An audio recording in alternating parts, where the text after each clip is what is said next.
পৃথিবীতে কাউকে বেশি ভালোবাসলে তার পরিবর্তে পাওয়া যায় অবহেলা। আপনি তাকে যতই আপন মনে করেন না কেন, সে আপনাকে পরই ভাববে। কারোর মনে যদি জায়গা করতে চাও, কিছুটা জায়গা তাকেও দাও।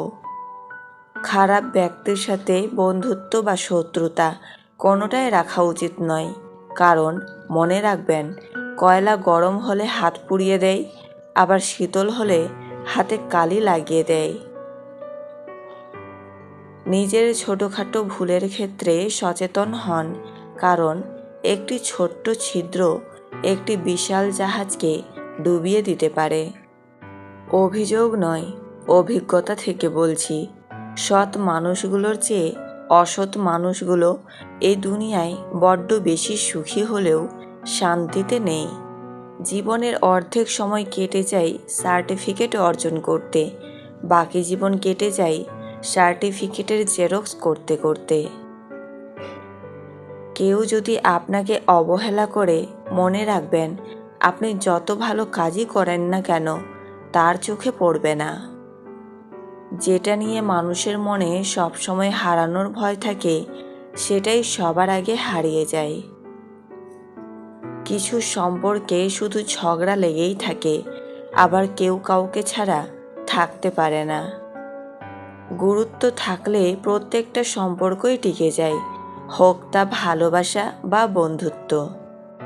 হাজারো মিল থাকলেও ভুল বুঝাবুঝি হবেই।